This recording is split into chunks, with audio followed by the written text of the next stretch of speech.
वो जो एक खाली लम्हा आता है और फौरन उसे भरने की एक बेचैनी शुरू हो जाती है।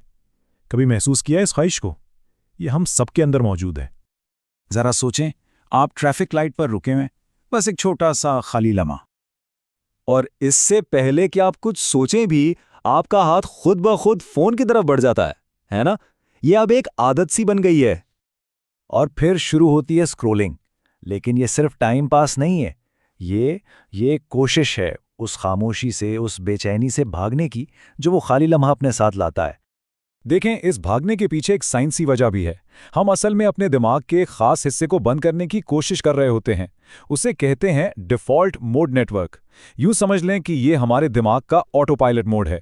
ये तब ऑन होता है जब हमारा दिमाग बिल्कुल आज़ाद होता है, जब वो इधर उधर भटक रहा होता है।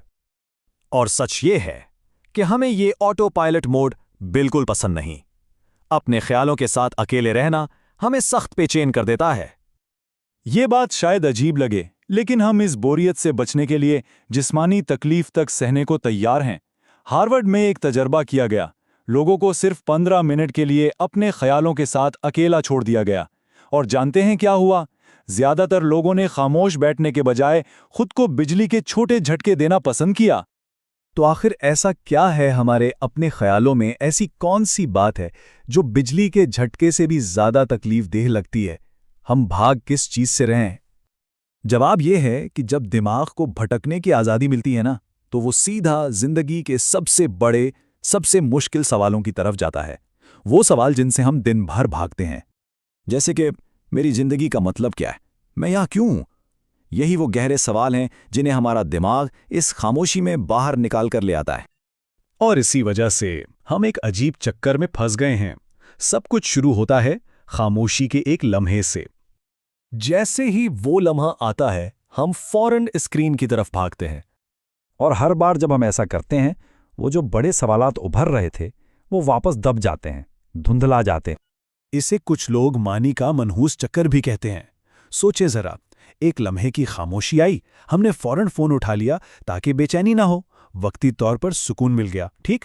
लेकिन इस भागदौड़ में हमने उन गहरे सवालों को फिर से दबा दिया जो शायद हमें जिंदगी के मकसद का रास्ता दिखाते। और इसका नतीजा क्या निकलता है? अंदर ही अंदर एक खालीपन जो आहिस्ता आहिस्ता डिप्रेशन और एंग्जाइटी में बदल जाता है। और ये चक्कर बस चलता ही रहता है। लेकिन क्या हो अगर हमें सबको गलत तरीके से देख रहे हो? क्या हो अगर बोरियत कोई मसला ना हो जिसे हल करना है, बल्कि एक ऐसी जगह हो, एक ऐसा दरवाजा हो जिसके अंदर हमें कदम रखना है? तो इस चक्कर को तोड़ें कैसे? बहुत छोटे छोटे कदमों से। जैसे कल जिम जाएं तो फ़ोन साथ ना ले जाएं, या काम पर जाते हुए गाड़ी में रेडियो भी बंद कर दें। कुछ नहीं तो बस दिन में 15 मिनट, सिर्फ 15 मिनट बिना किसी डिस्ट्रैक्शन के बैठने की कोशिश करें। ये कोई सख्त नियम नहीं, बस अपने आप को एक मौका देने की बात है। और जब आप ये करना शुरू करेंगे ना, तो कुछ कमाल की चीज़ें होंगी। आप देखेंगे कि आपके सबसे अच्छे, सबसे दिलचस्प आइडियाज़ इसी खामोशी में आएंगे। आपको अपनी नौकरी, अपने रिश्ते कम बोरिंग लगने लगेंगे, क्योंकि आप उन पर सच में ध्यान दे पाएंगे। और सबसे बड़ी बात, आप अपनी जिंदगी के उन्हीं बड़े सवालों से भागने के बजाय उनकी गहराई में उतरना शुरू कर देंगे। मतलब और मकसद के सवाल। तो खुद से ये सवाल पूछें, अगर आप इस खामोशी से भागना बंद कर दें तो अंदर से ऐसी कौन सी आवाज़ आएगी जिसे सुनने से आप डरते हैं?